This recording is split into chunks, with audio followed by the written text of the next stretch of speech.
Hi everyone, Sajid Amit here. Welcome to a review of the Stax SR-007 MK1s. By way of a background, so if you have been in this hobby for, let's say, more than 5 years, or even for more than a few months, I think, you'll have heard of these giants of audio. So Stax is a Japanese company. They have been around in a lot of cases longer than you or I. I think they're more than 50 years old, and the Stax 007 MK1s was a super hit that they came out with, I think, in 1998, as a matter of fact. So there have been, several iterations of this. There's also a Japanese market, sort of specific Japanese market production. The current version in production right now is called the MK2s, which is different looking and different sounding, with similarities, of course, to the MK1s. And then they had the SR-009 and then the SR-009S, which I've bought and reviewed on this channel. So if you want to check out the 009S review, feel free to check that on my channel here. And most recently, they've released the X9K, which hasn't reached a lot of people's hands yet. I think there is a review out there on YouTube, this person who says that he prefers the MK1s to the 9K in 3 separate reviews or videos, I think. But all in all, I think, guys, what's worth knowing about the Stax SR-007 MK1s is that these are massively popular. There's a cult following for these. They're not in production, but they are available, if you're lucky, on the secondary market for around $2,000, at which price point it is a steal. So I got this because I've heard so much about these. I got the 009s first. And just so you know, I'm from the planar world. I'm a huge fan of the Susvara, the Bassy TC, the 1266, and also the LCD5. So I love planar headphones. I also like my fair share of dynamic drivers. I'm a big fan of the HD800S. I like the Stellia, the Utopia. I've had ZMF headphones, which I've liked. So yeah, I'm pretty omnivorous, so to speak. I like different kinds of presentations. So I really wanted to try the Estats.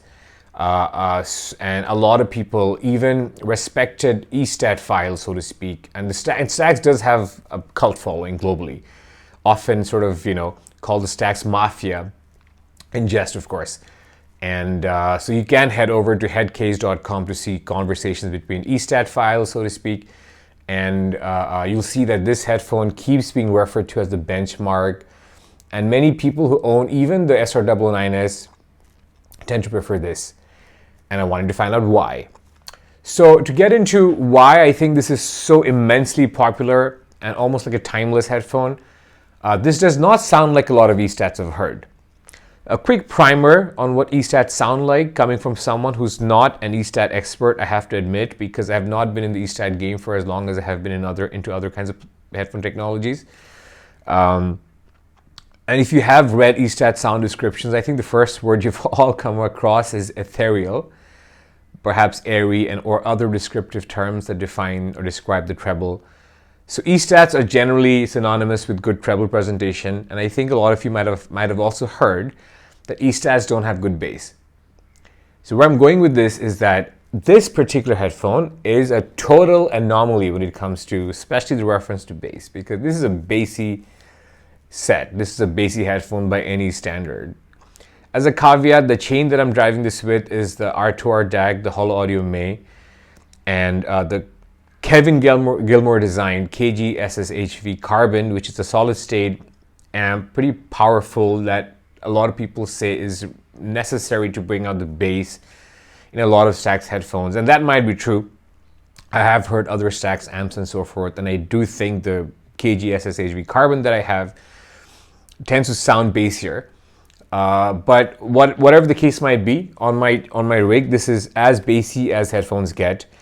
It is not the bassiest headphone I've heard. It's not as bassy as an LCD5 or a TC, a 1266, but it's up there. It's up there with some of the bassier headphones that I've heard. To talk about its bass in greater detail, so there's great extensions, there's rumble, and there's slam. There's a lot of punch. And although a lot of reviewers talk about slam in the technicality section, I do want to talk about this in the bass section because it just caught me off guard with the slam when I heard it. It's a decent amount of slam energy. To give you comparisons, it's slammier than an Aria, which is at a similar price point. Arias go for around $1,700, of course, slightly cheaper. It's slammier than I think even Stelia, which is saying a lot. However, it's not as crisp a slam, I think, as some of the top of the line planars. So it's not as crisp and clean a slam with as much clean decay as, let's say, an LCD5 or an Abyss TC, because there is a very slight looseness to the slam, which is not a bad thing in the case of the presentation here, because I just think it coheres with the rest of the presentation. The overall presentation, guys, if you're curious, is of a very dark, bassy set with treble sparkle. Mid-range is something that people love on this headphone, and I see why, because vocals sound fairly natural. The vocal timbre is pretty nice. Because there is an upper mid-range dip, which is noticeable, I think overall on most tracks, the vocals and instruments will sound slightly distant from you, which does contribute to a sense of stage depth, but it does not have pinna gain as much as I would personally like, which is fine. It is a wonderful flavor, I think, to have in your stable. It is very reminiscent of the LCD4 in its bassiness and its vocal sort of presentation, and also the fact that instruments are slightly distant from you.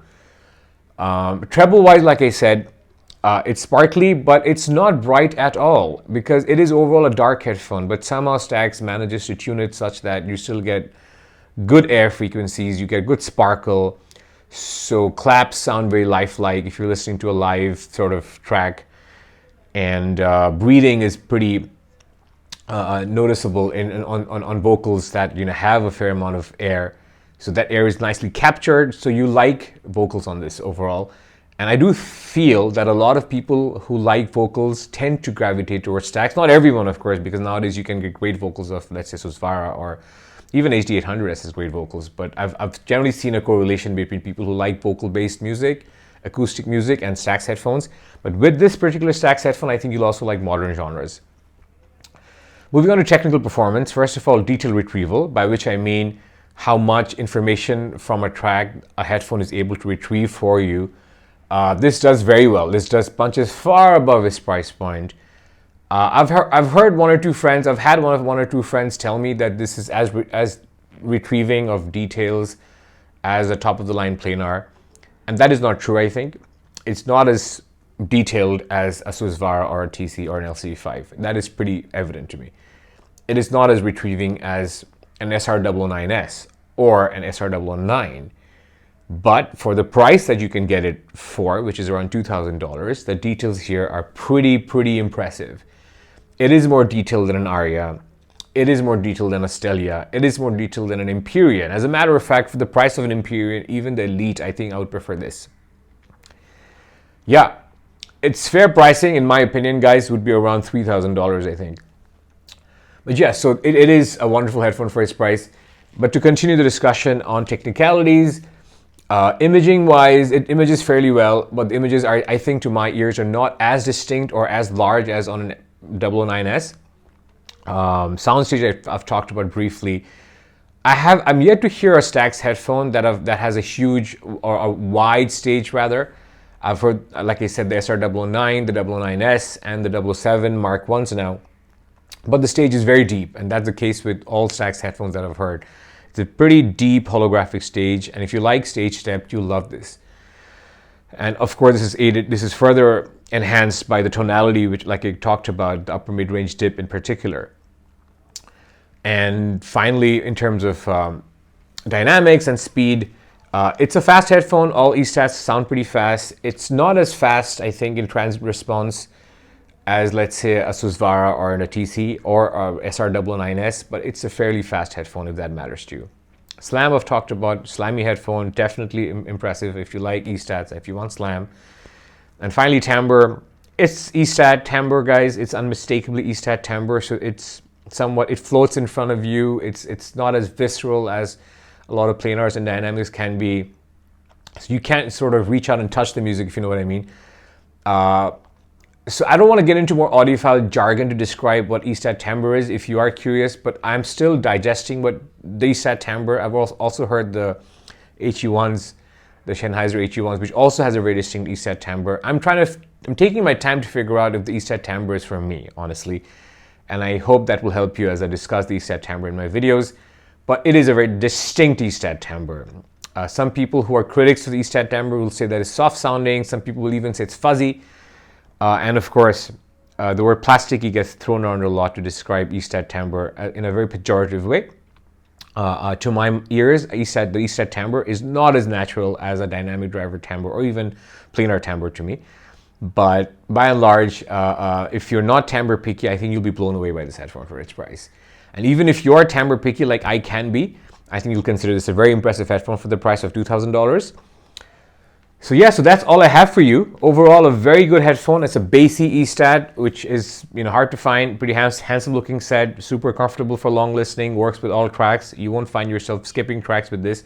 And I love to see, and I'm really enjoying how a lot of headphone manufacturers are now innovating with Estats and coming up with new Estat models, because I do think this is a wonderful subset of the hobby that needs to be cherished, kept alive, experienced, and I hope you get to try one soon. Thank you for watching, and with that, I'll end this review, and I'll see you in my next one. Bye.